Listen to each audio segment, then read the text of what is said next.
Hi, everybody. It's time for another story as we go into the middle of our week. So I have decided to read Pumpkin Town in honor of all those pumpkins I see all across town on porches, on sidewalks. I can see some of you have carved yours. I know we decided to carve ours with our 3 kiddos this weekend and put those on our porch. And this book has a really fun way of illustrating these. And Scholastic always does a really nice job of the illustration. So I thought Pumpkin Town was appropriate going into our fall season. This was written by Katie McKy, and you can see our little cow up top here. So I thought that was a fun addition for this story.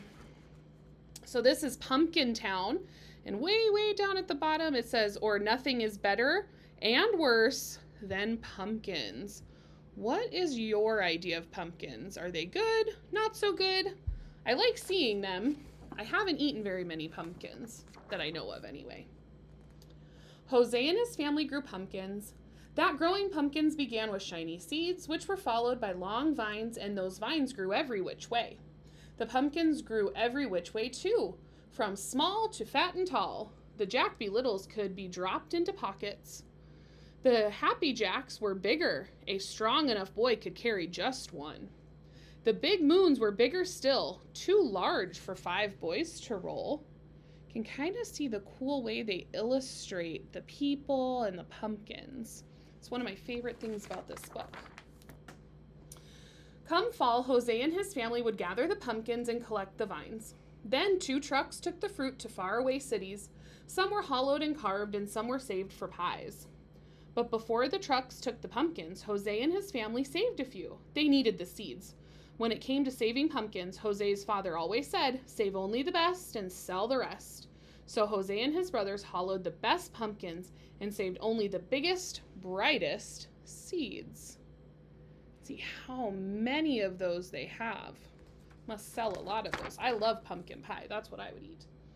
They took the duller, smaller seeds to the edge of the field overlooking the town and tossed them. But one gutsy, dusty October day, when Jose and his brothers took the lesser seeds to the edge of the field and flung them, the wind caught those seeds and carried them and didn't let them loose until they fell like rain down on the distant town. The seeds slipped into straw roofs and settled into flower pots and sprinkled gardens. And that seemed to be the end of it. What's going to happen when those seeds get down in those gardens and those straw roofs? But the next spring, rain awoke the small seeds and plants began. More rain fell and vines grew every which way. They wrapped around chimneys and wound through corn.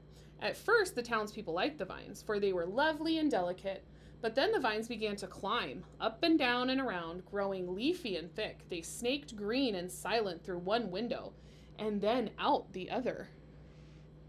It does not look like they are doing a very good job keeping those under control. Then fruit grew and grew and grew every which way. Soon the townspeople were stepping over pumpkins and around pumpkins and under pumpkins. It was so hard to even walk a block. Rooftops sagged under the weight of the big moons, fences fell, and when the wind blew, one had to dodge Happy Jacks and Jack-Be Littles falling from trees. Nothing is worse than pumpkins, groaned the townspeople. I don't think I would like pumpkins growing in my house either. I like them for my porch. Meanwhile, up on their mountainside, Jose and his family cut and stacked their pumpkins, saving only the best. And when they were done, they stepped back and said, "Nothing is better than pumpkins." But when Jose and his family looked down at the town, it looked odd. It seemed so green and orange. Probably not used to seeing their town look like that. I know I would think it was weird if I saw our town look only green and orange. Since their field work was done, and because Jose and his brothers were curious, they walked to town the next day, where they saw more vines and pumpkins than they'd ever imagined. They remembered the gusty, dusty day that they'd scattered the seeds. "It is our fault," whispered Jose. "We must do something," whispered his brothers. "We rest for now," whispered Jose. You can tell by their faces they probably feel bad that that happened. But that night, Jose and his brothers cut and stacked the pumpkins and vines. They worked as quietly as they could, but some townspeople still sneaked peeks. They marveled at how well the brothers worked. The brothers climbed up poles, twined through trees, snaked silent through one window and out another, gathering and stacking pumpkins and vines. Looks like they're trying to make right what they might have done wrong. When the townspeople awoke, they discovered a mountain of pumpkins and a hill of vines and a mound of tired brothers. I don't know if you can see, but over here is the tired brothers' feet. While the brothers slept, the townspeople filled a wagon with hay and set 5 great watermelons between Jose and his brothers in thanks for their aid.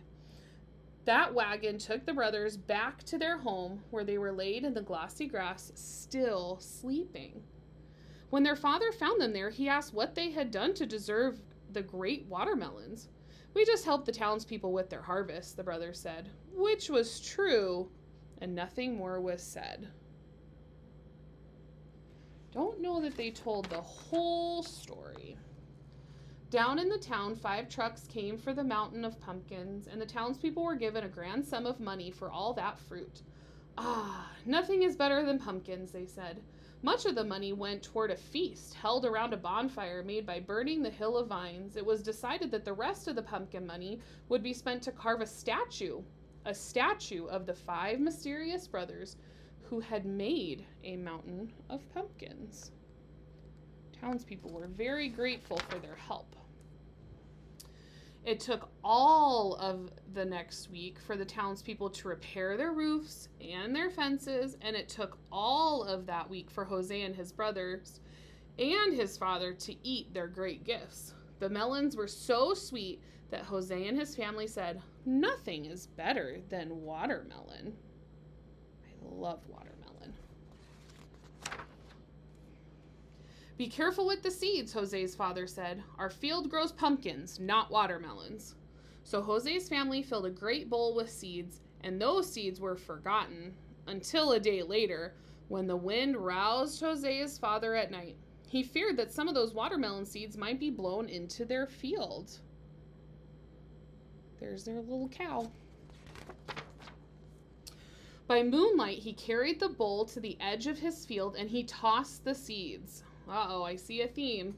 The wind caught those seeds and carried them and didn't let them loose until they fell like rain down on the town. What do we think is going to happen?